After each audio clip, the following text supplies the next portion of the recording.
আসসালামু আলাইকুম ভিউয়ার্স। আরেকটি গুরুত্বপূর্ণ এবং আপডেট সেটি হচ্ছে প্রতারণার। এই ধরনের প্রতারণায় হয়তো অনেকেই পড়ে থাকতে পারেন বা প্রতারণার সম্মুখীন হতে পারেন।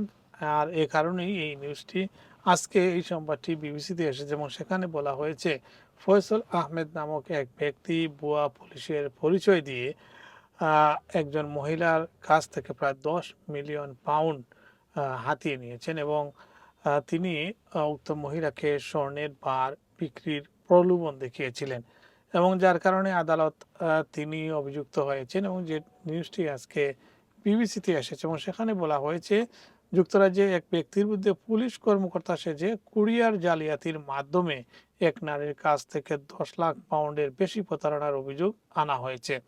লন্ডনের ইজলিংটনের বাসিন্দা ৩৭ বছর বয়সী ফয়সল আহমেদ এ ঘটনায় অভিযুক্ত করা হয়, অর্থাৎ ফয়সল আহমদকে অভিযুক্ত করা হয়েছে।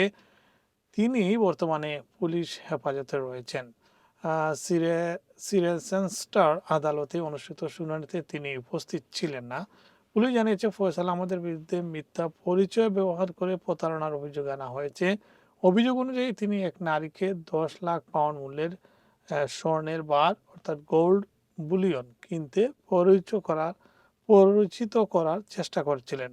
পুলিশের ভাষ্য অনুযায়ী কথিত অপরাধগুলো 2025 সালের 31শে অক্টোবর থেকে চলতি বছরের 28 এপ্রিলের মধ্যে সংঘটিত হয়। আদালতের শুনানি অনুযায়ী আদালতের শুনানি আগামী 16 জুন পর্যন্ত মুলতবি করা হয়েছে। এছাড়া মামলার সম্ভাব্য বিচার শুরুর তারিখ নির্ধারণ করা হয়েছে 2027 সালের 25 জানুয়ারি।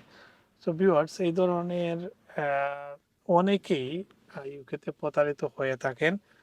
ভুয়া পুলিশ সেজে, ভুয়া ব্যাংক কর্মকর্তা সেজে, ভুয়া বিভিন্ন এজেন্সির লোক সেজে অনেকেই ফোন করে প্রতারণা করে থাকে। বিশেষ করে মোবাইলের, অর্থাৎ মোবাইলে নানা ধরনের অফার দিয়ে থাকে, লাইফ ইন্স্যুরেন্সের অফার দিয়ে থাকে, গাড়ির ইন্স্যুরেন্সের অফার দিয়ে থাকে। এই ধরনের অপরাধ থেকে বাঁচতে আপনারা নিজেরা সতর্ক হবেন এবং কাউকে টাকা দেওয়ার আগে একটু যাচাই বাছাই করে নেবেন, ওয়েবসাইট দেখে নেবেন, অথবা পাড়া প্রতিবেশী বা নিকটজনের কারো কাছ থেকে পরামর্শ নেবেন যে আপনি যে বিজনেস করতে যাচ্ছেন বা কাউকে টাকা দিতে যাচ্ছেন সেটি সঠিক কিনা। আরেকটি হচ্ছে ব্যাংক ট্রান্সফার এর কথা। আপনি ব্যাংক ট্রান্সফারের মাধ্যমে এই পেমেন্টটা দিলে তখন ব্যাংকেরও একটি রেফারেন্স থাকে। কখনোই নগদ অর্থ কারো হাতে তুলে দিবেন না।